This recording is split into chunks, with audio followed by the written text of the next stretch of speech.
Kalau ada ciri ini melekat pada diri kita, segera tobat. Karena resikonya bahaya. Pertama, nifak. Allahu Akbar. Orang yang disebut munafik. Cirinya 3. 1, idza haddatsa kadzaba. Kalau dia bicara dimanapun, hobinya berdusta. Ingat, hadisnya bukan hadatsa, tapi haddatsa. Beda antara hadatsa dengan haddatsa. Kalau hadatsa, sekali bicara. Mungkin ada orang yang terpaksa berdusta karena satu hal, bukan jadi kebiasaan. Kalau ini, setiap bicara, hobinya dusta. Jadi banyak dustanya dibanding biasanya. Ya, hati-hati nih. Rumah tangga, tanya, kemana ya? Sini dulu, padahal enggak. Kebiasaan. Anak dari kecil ditanya, misalnya, kemana? Awas, hati-hati. Di kantor jadi biasa. Terbiasa bermuamalah dusta. Hati-hati teman-teman, hati-hati. Kalau pilih-pilih pekerjaan yang baik-baik. Di diplomasi, dunia politik sekarang, ekonomi di perdagangan, berapa banyak orang dusta dengan barang jualan dan sebagainya. Promosi kan bagian dari pembicaraan. Bikin status, hoax, buzzer itu, hati-hati itu. Yang suka bikin yang buruk-buruk itu kan kebiasaan, jadi profesi. Sekarang jadi profesi. Nabi mengancam, dijadiin profesi. Nabi mengancam, jangan, hati-hati ini, kamu bisa jadi munafik, dijadikan profesi, itu bahaya.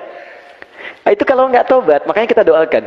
Itu kalau malam bangun tuh doakan, ya Allah, jadikan yang orang belum baik jadi baik. Ya Allah, bukakan pintu tobat untuknya, berikan dia hidayah. Ya Allah, aku tahu rahmatmu lebih luas daripada hukumanmu, berikan mereka rahmatmu, berikan kami rahmatmu. Minta. Jadi jangan diperjelek juga, doakan dah.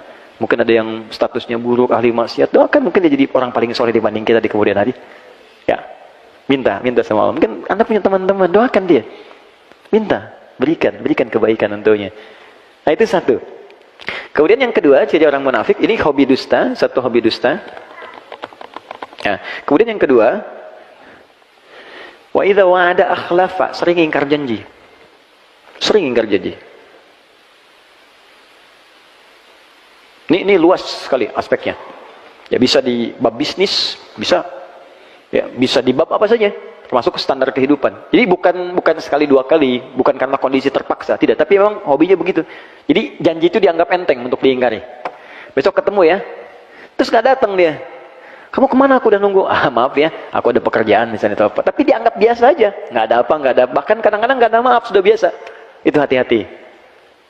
3. Wa idza tu'mina khana. Itu yang paling bahaya. Kalau diamanahi, dia berkhianat. Banyak khianat.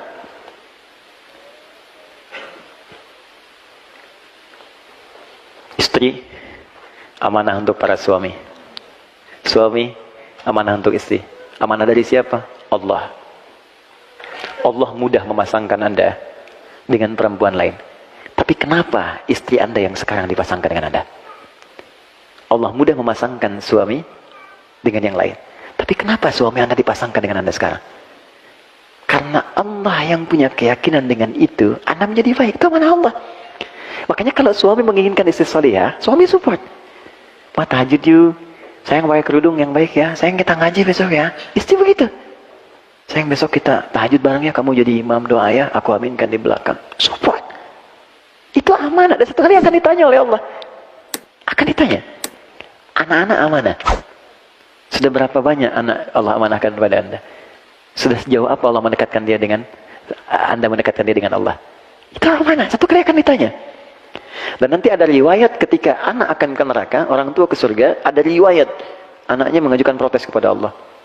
Perhatikan, dengar kalimatnya. Ya Allah, aku begini nih karena orang tuaku tak pernah peduli kepadaku. Mereka sholat sendiri saja, ya Allah, aku gak pernah dilihat. Mereka puasa sendiri, aku gak pernah diajak. Kalimat itu muncul. Lalu apa yang terjadi?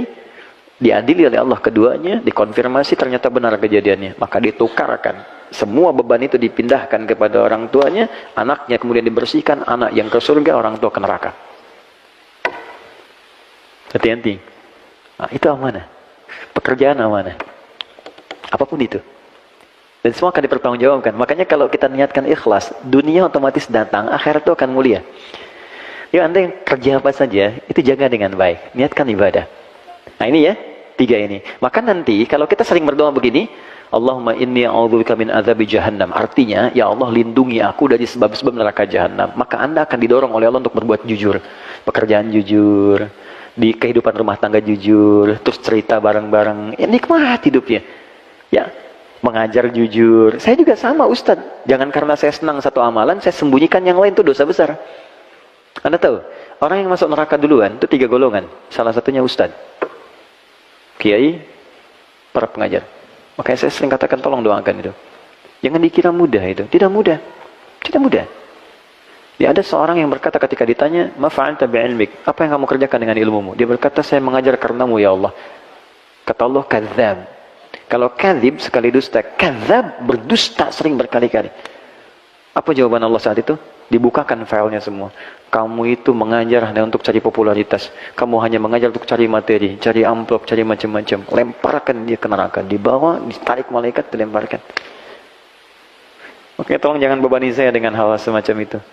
Ya, saya sering katakan di setiap tempat, saya tidak pernah memasang apapun untuk urusan dunia. Transaksi saya dengan akhirat, bukan dengan dunia.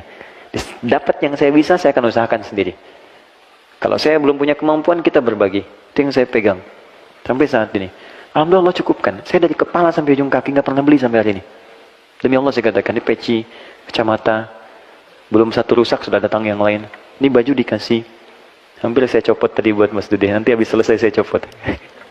Ya. Baik. Ini celana sama, jam sama, hampir semua, hampir sampai saat ini. Siapa yang kasih? Allah. Dan saya nggak pernah minta apapun. Tunjukkan pada saya di mana saya ceramah, saya minta tarif, minta amplop. Semua saya datang. Dan berusaha, karena kita nggak tahu di titik mana kita bisa gagal. Popularitas dan sebagainya. Itu yang paling berbahaya. Yang kedua, orang kaya yang mengaku sering dermawan, sering nyumbang. Dia mengaku karena Allah. Tapi kata Allah, bohong. Ternyata kamu pengen dipuji aja. Disebut orang kaya yang suka ngasih, pemberi dan sebagainya.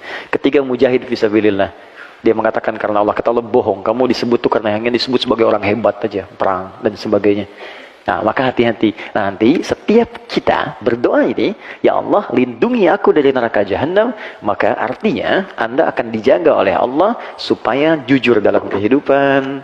Kemudian kalau berjanji bisa menepati dan tidak khianat dalam kehidupan. Ini poinnya.